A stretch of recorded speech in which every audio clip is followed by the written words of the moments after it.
Another phrase from your reading that I want to highlight is Brahmi Chaitana. Chaitana means state of consciousness or state of awareness.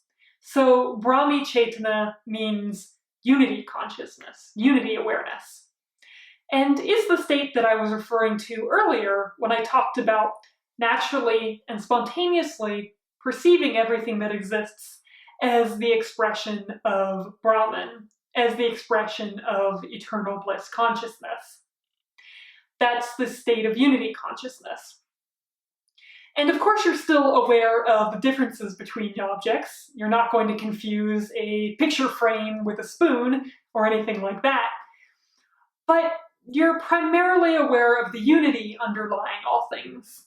So even while you can navigate the world and have a normal life, you just perceive everyone and everything as the expression of your own higher self, your own Brahman, your own eternal bliss consciousness.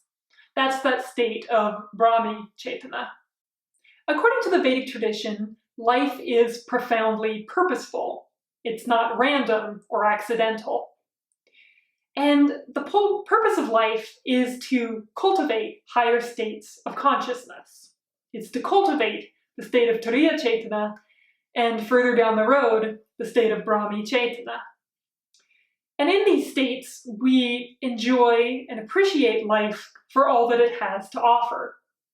So you can say that, as Maharishi Mahesh Yogi does, that the purpose of life is the expansion of happiness, that the purpose of life is to develop higher states of awareness in which we have permanent bliss, permanent joy underlying all of our activities, and eventually spilling out into the world around us.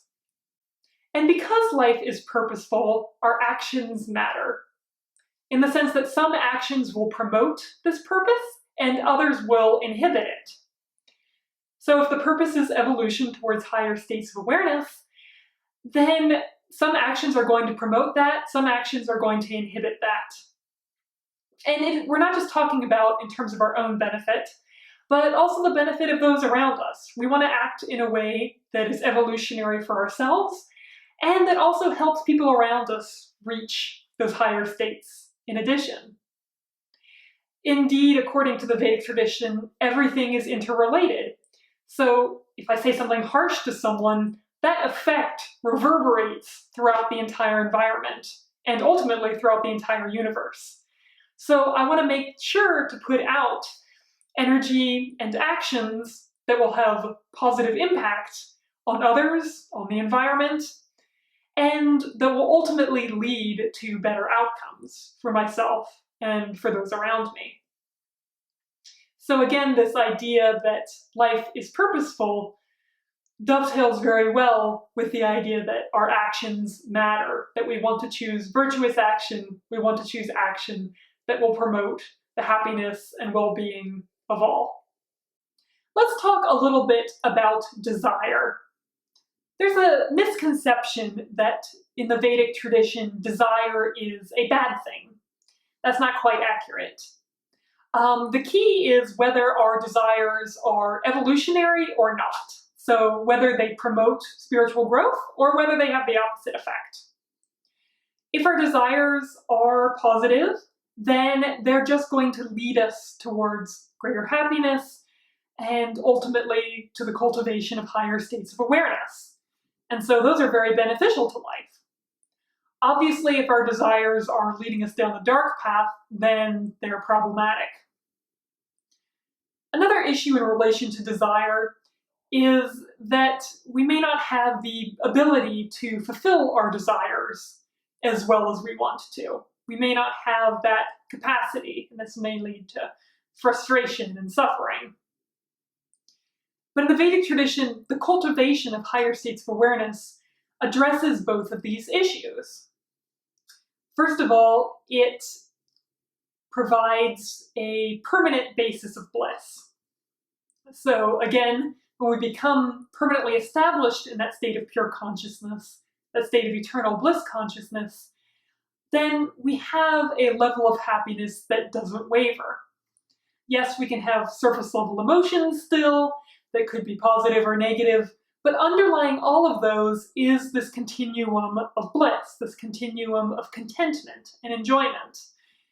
And that is the goal of all desires, happiness. So if we have permanent happiness, then we're less attached to the outcomes of our desires.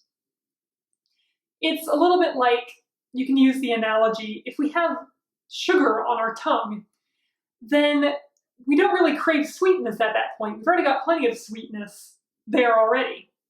So in a similar way, if we already are fulfilled, if we're deeply satisfied at all times, then we're not as desperate or attached to things around us. We're not constantly looking to the external world to provide our happiness. And that's a really important thing because, as you've probably experienced, things in the external world don't provide permanent, lasting contentment. For instance, we may have a strong desire for a fancy car, and then we go out and buy it. And at first we have a high associated with that state. We're having a good time in our new car. But over time, inevitably, that joy begins to diminish. We may still get some pleasure out of driving the car, but it's not enough to make us happy for the rest of our lives by any means. And ultimately, in Vedic terms, nothing that is impermanent can provide that level of happiness. Not a relationship, not a career, nothing like that. But the only way to have permanent, lasting contentment is to cultivate that within ourselves, so that no matter what happens on the surface level of life, we always have that joy within. In the Bhagavad Gita, which we will get to in the second half of the course, it refers to an enlightened person, so a person in a higher state of consciousness. The Bhagavad Gita refers to such a person as even-tempered in pleasure and in pain, in loss and in gain. So even-tempered, even, just not thrown, not flustered, just because we get something that we want or we don't, just because we experience a loss or a gain. That is a description of this higher state of consciousness.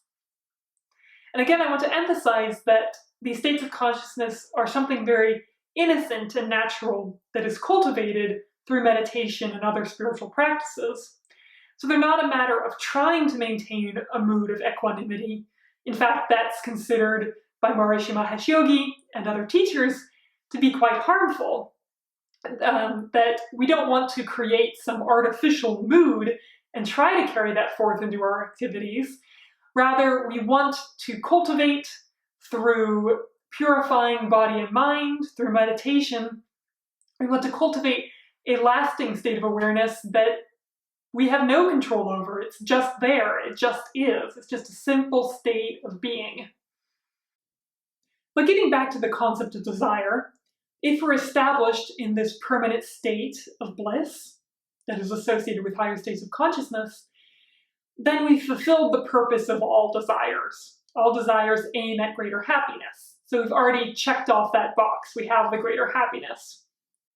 Furthermore, in higher states of consciousness, the nature of our desires changes.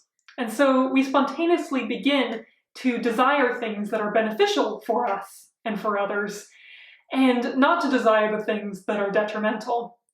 And we begin to naturally act in a way that promotes these positive desires and that avoids any negative outcomes.